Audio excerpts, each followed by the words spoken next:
Hello, नमस्कार, good morning, Radhe Radhe मेरे प्यारे साथियों। स्वागत है आप सभी का सीपी एकेडमी में। मैं चंदन आप सभी का स्वागत करता हूं।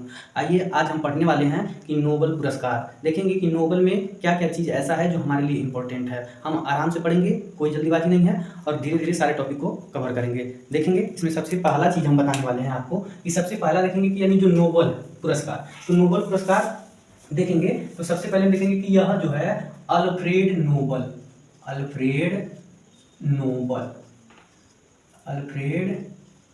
नोबेल की याद में इसको क्या किया जाता है, दिया जाता है। तो ये कब दिया जाता है? तो ये दिया जाता है 10 दिसंबर 1901 से। देखेंगे ये चर्चा में आया था 1900 में ही, लेकिन 1901 से ही क्या हुआ, दिया जाने लगा। हम देखेंगे कि अल्फ्रेड नोबेल जी जो हैं उनका जन्म कब हुआ था। तो इनका जन्म कब हुआ था? तो इनका जन्म हुआ था 1833 ईस्वी में। कब हुआ था? 1833 ईस्वी में। अब देखेंगे कि आखिर इनके नाम पे क्यों दिया जाता है, ये क्यों चर्चा में आए। तो ये चर्चा में आए तो इन्होंने 1867 ईस्वी में, अल्फ्रेड नोबेल जी जो हैं वो 1867 ईस्वी में क्या किए थे?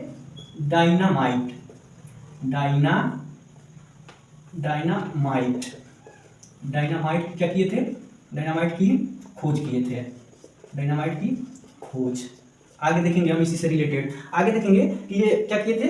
1867 ईस्वी में क्या किए थे? डायनामाइट की खोज किए थे। उसके बाद देखेंगे कि जो नोबेल फाउंडेशन है, अल्फ्रेड नोबेल जी की याद में जो नोबेल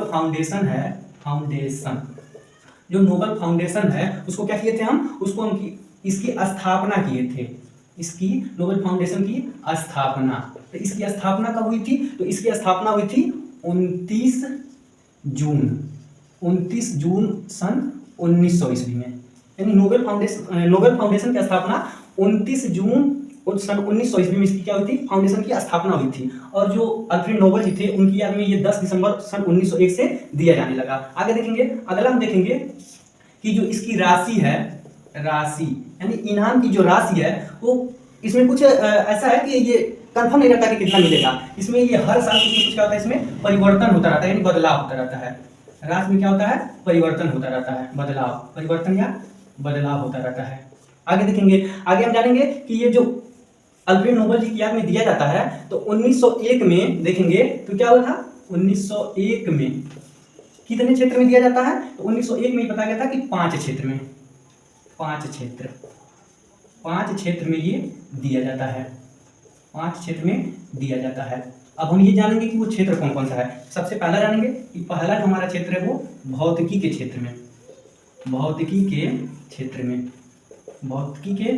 दूसरा जानेंगे, दूसरा कौन सा है? तो दूसरा हमारा है रसायन के क्षेत्र में। तीसरा जानेंगे, तीसरा चिकित्सा के क्षेत्र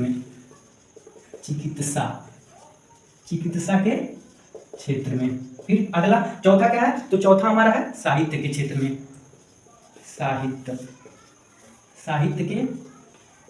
में। फिर उसका पांचवा देखेंगे तो पांचवा हमारा कौन सा है? तो पांचवा हमारा है, देखेंगे वो है अर्थशास्त्र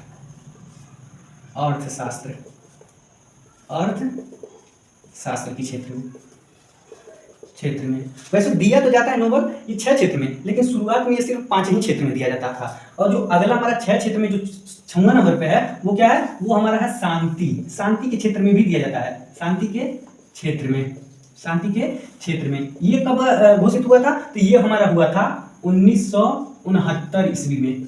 1969 ईस्वी में ये घोषणा हुआ कि जो शांति नोबेल पुरस्कार है वो शांति के क्षेत्र में भी दिया जाएगा। आगे हम देखेंगे, अगला देखेंगे तो अभी हम 2025 के विषय में भी बता देते हैं कि जो भौतिकी, सबसे पहले हम देखेंगे कि जो साहित्य के क्षेत्र में है, हम यहाँ लिख दे रहे हैं पहले साहित्य। तो साहित्य के क्षेत्र में 2025 में देखेंगे तो किनको मिला था? तो ये मिला था लाजलो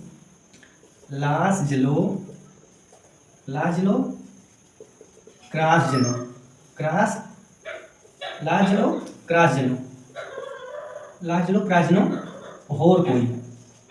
और कोई इनको मिला था 2025 में। फिर अगला देखेंगे, अगला हमारा दिया कि साहित्य के क्षेत्र में हो गया। उसके बाद देखेंगे रसायन के क्षेत्र में। रसायन के क्षेत्र में 2025 में किनको किनको मिला था, तो वो हमारा मिला था रसायन के क्षेत्र में रिचर्ड राबसन, रिचर्ड राबसन। उसके बाद अगला कौन है, अगला हमारा है सुसुमा कितागावा, रिचर्ड राबसन, सुसुमा कितागावा और उमर एम यागी, ये 3 व्यक्ति को मिला था किसमें, रसायन के क्षेत्र में। फिर अगला देखेंगे, अगला हमारा क्या है, अगला हमारा है कि भौतिक के क्षेत्र में देखेंगे, भौतिकी के क्षेत्र में। तो भौतिकी के क्षेत्र में किनको किनको मिला था, तो वो 2025 में भौतिकी के क्षेत्र में वो मिला था हमारा जॉन क्लार्क। फिर अगले कौन से व्यक्ति थे, वो थे मिशेल एच देवरेट। फिर उसके बाद अगले कौन व्यक्ति थे, तो अगले थे मार्टिनिस। आगे देखेंगे हम, तो अगला साहित्य के क्षेत्र में हो गया, किनको मिला था 2025 में, तो मिला था लाजलो प्राज्नो-होरकोई को। फिर रसायन के क्षेत्र में 2025 में तो Richard Robson, Susumu Kitagawa, Omar M Yaghi. फिर भौतिकी के क्षेत्र में किनको मिला था, तो 2025 में भौतिकी के क्षेत्र में John Clark, Mitchell H Devoret और मार्टिनिस को मिला था। फिर अगला हम देखेंगे, अर्थशास्त्र के क्षेत्र में देखेंगे कि 2025 में किसको मिला था, तो वो मिला था जोएल मोकिर। उसके बाद पीटर हार्वी। उसके बाद फिलिप अगियन बोल सकते हैं, अगियन।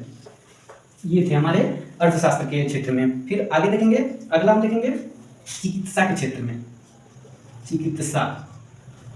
चिकित्सा के क्षेत्र में 2025 में। तो 2025 में चिकित्सा के क्षेत्र में किनको मिला था, तो वो हमारा मिला था मैरी ई ब्रंका को। उसके बाद फ्रैंक रैम्सडेल किनको मिला था, मैरी ई ब्रंका को, फ्रैंक रैम्सडेल को, और उसके बाद एक और व्यक्ति थे, वो कौन थे, वो तो सिमोन सकागुची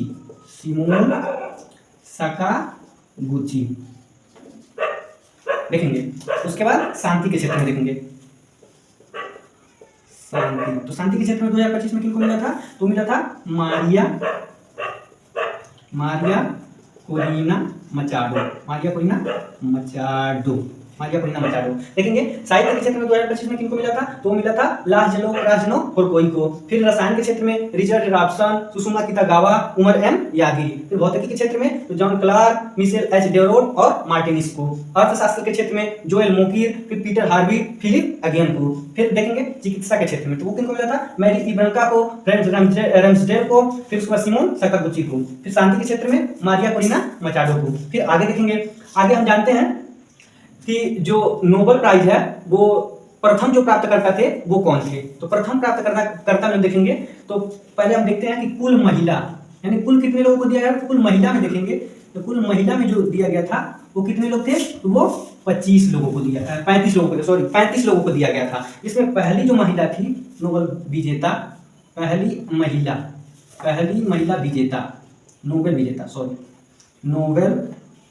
नोबेल विजेता, तो वो कौन थी, तो पहली महिला जो विजेता थी वो कौन थी, तो वो थी देखेंगे मैडम क्यूरी थी। कब मिला था इनको, तो देखेंगे दोस्तों, तो कुल कितने महिला लोगों को मिला था, तो 35 लोगों को मिला था। प्रथम जो महिला नोबेल विजेता थी वो कौन थी, तो वो थी मैडम क्यूरी। फिर आगे हम देखेंगे कि जो पुरुष में थे, यानी भारत की तरफ से प्रथम विजेता, तो वो कौन थे, यानी लिखेंगे प्रथम भारतीय नोबेल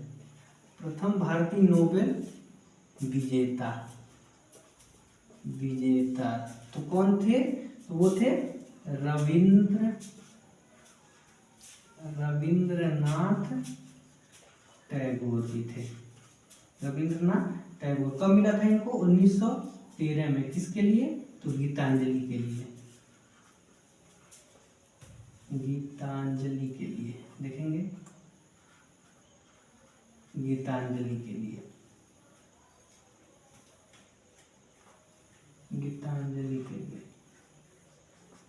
चलिए आगे देखेंगे, आगे हम थोड़ा सा इसको मिटा के फिर आगे देखते हैं, देखेंगे आगे,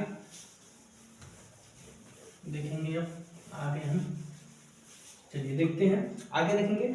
तो प्रथम भारतीय नोबेल विजेता कौन थे, तो वो थे रविंद्रनाथ टैगोर 1913 ईस्वी में। किसके लिए, तो ये मिला था उनको गीतांजलि के लिए। फिर देखेंगे अंतिम भारतीय, इसी में देखेंगे अगर आप प्रथम भारतीय हैं तो अंतिम, अंतिम भारतीय, अंतिम भारतीय नोबेल विजेता देखेंगे, यानी अंतिम भारतीय नोबेल विजेता कौन है, तो वो है हमारे अभिजीत, अभिजीत बनर्जी, अभिजीत बनर्जी। कब मिला था इनको, तो 2019 में। कब मिला था, 2019 में मिला था। फिर आगे देखेंगे हम, तो आगे देखेंगे कि यानी सबसे अधिक बार नोबेल जो मिला था वो किनको मिला था, सबसे अधिक बार, सबसे अधिक बार। तो सबसे अधिक बार किनको मिला था, तो वो मिला था रेड क्रॉस के, रेड क्रॉस के संस्थापक बोल सकते हैं, संस्थापक कौन है, Henri Dunant, Henri Dunant, Henri Dunant ji को मिला था। कब कब मिला था, ये मिला था 1901 ईस्वी में, फिर उसके बाद 1917 में, फिर 1944 में, 1944 में, फिर उसके बाद कब मिला था, लास्ट बार उनको 1963 में मिला था। देखेंगे अब, देखेंगे कि जो नोबेल पुरस्कार है वो मरणोपरांत जो मृत्यु जिनकी हो गई है उनमें से किनको किनको मिला है, तो वो 2 व्यक्ति को मिला है। देखेंगे अब तो नहीं दिया जाता है, लेकिन पहले दिया गया था, तो 2 व्यक्ति को दिया गया था। तो वो कौन कौन से हैं, लिखेंगे मृत व्यक्ति, मृत व्यक्ति नोबेल विजेता, नोबेल विजेता। तो मृत में नोबेल विजेता जो हैं वो कितने हैं, 2 व्यक्ति हैं, 2 व्यक्ति। कौन कौन देखेंगे, तो 2 व्यक्ति कौन कौन है, पहले हमारे हैं, तो पहले हैं एरी एक्सेल, एरी एक्सेल। इनको कब मिला था, इनको मिला था 1931 ईस्वी में मिला था। दूसरे हमारे कौन है, तो दूसरे हमारे हैं, देखेंगे drag hammer salt, drag hammer salt. इनको कब मिला था, इनको मिला था 1961 ईस्वी में। ये कौन थे, तो ये यूएन जो महासभा है उसके, यूएन महासभा के सचिव थे, इनको मिला हुआ था। अब देखेंगे आगे, देखेंगे यानी जो सबसे कम उम्र के, देखेंगे सबसे कम उम्र के जो नोबेल विजेता हैं, नोबेल विजेता, सबसे कम उम्र के नोबेल विजेता पुरुष में देखेंगे पहले। तो पुरुष में कौन है, तो वो है लॉरेंस ब्रैंड। कितने साल में, 25 साल में। फिर उसके बाद इसी में देखेंगे अगला, हम देखेंगे अगला, आगे मिटाते हैं, देखेंगे इसको आगे। अगला हमारा है, तो अगला हमारा है क्या है, सबसे कम उम्र के, सबसे कम उम्र, सबसे कम उम्र नोबेल, सबसे कम नोबेल विजेता महिला में। तो ये कौन है, महिला में, तो ये कौन है, मलाला यूसुफजई। कितने साल में, 17 साल में। और इन्हीं के साथ एक और व्यक्ति थे, उनको मिला था, उनका नाम क्या है, उनका नाम लिखेंगे हम कैलाश सत्यार्थी। ये भी भारतीय है इसलिए हम बता दिए हैं। फिर आगे देखेंगे, तो आगे देखेंगे कि 2 बार, यानी 2 बार नोबेल पुरस्कार विजेता कितने लोग हैं, ये हैं 4 व्यक्ति। 4 व्यक्ति ऐसे हैं जिनको 2 बार नोबेल मिला है। पहले हम नाम लिखेंगे, पहले कौन है, तो पहले हैं सबसे पहला madam Curie. Madam Curie, madam Curie कब मिला था, 1903 में मिला था। फिर उसके बाद 1911 में मिला था। देखेंगे ये जो 1903 में मिला था वो किसके लिए मिला था, तो वो मिला था हमारा रेडियो सक्रियता, रेडियो सक्रियता के लिए मिला था, भौतिकी के क्षेत्र में, भौतिकी के क्षेत्र में। फिर 1911 में, तो 1911 में किसके लिए मिला था, तो वो मिला था रेडियो निष्कर्षण, रेडियो निष्कर्षण के लिए। कब मिला था, 1911 में। ये किसके लिए, तो ये मिला था हम रसायन के क्षेत्र में, रसायन के क्षेत्र में। आगे हम देखेंगे, आगे देखेंगे तो आगे हम देखेंगे कि दूसरे जो हमारे व्यक्ति थे वो कौन थे, जॉन बार्डिन, जॉन बार्डिन। इनको कब कब मिला था, इनको मिला था 1556 में। और दूसरा कब मिला था, तो दूसरा मिला था 1972 में। 1556 में किसके लिए मिला था, तो मिला था ट्रांजिस्टर, ट्रांजिस्टर के लिए। फिर 1972 में किसके लिए मिला था, तो मिला था अति चालकता, अति चालकता के लिए। फिर तीसरे जो हमारे व्यक्ति थे उनको देखेंगे। तीसरे जो हमारे व्यक्ति थे वो थे लिनस पाउलिंग, लिनस पाउलिंग। इनको कब मिला था, इनको मिला था 1956 में। किसके लिए, तो ये मिला था नाभिकीय, नाभिकीय, इधर से लिखिए, नाभिकीय, नाभिकीय, नाभिकीय परीक्षण के लिए, नाभिकीय परीक्षण। फिर अगला कब मिला था, तो अगला मिला था इनको कब, वो मिला था 1962 में। ये किसके लिए मिला था, तो ये मिला था शांति के लिए। बता देना चाहते हैं कि जो शांति के क्षेत्र में जो पुरस्कार मिलता है वो कहाँ मिलता है, तो वो हमारा मिलता है नॉर्वे की राजधानी ओस्लो में, वो दिया जाता है अक्टूबर में। और जो नोबेल पुरस्कार है वो दिया जाता है स्वीडन की राजधानी स्टॉकहोम में। अगले व्यक्ति देखेंगे, अगले जो हमारे चौथे व्यक्ति हैं, क्योंकि 4 लोगों को मिला था, तो चौथे व्यक्ति वो कौन है, तो वो है फ्रेडरिक सेंगर। फ्रेडरिक सेंगर कब मिला था, इनको मिला था, एक मिला था 1958 में और दूसरा मिला था 1930 में। ये दोनों इनको रसायन के क्षेत्र में मिला था, रसायन के क्षेत्र में। कैसी लगी क्लास आप सभी को कमेंट बॉक्स में जरूर बताएं। मिलते हैं नेक्स्ट वीडियो में एक नए टॉपिक के साथ, तब तक के लिए जय हिंद।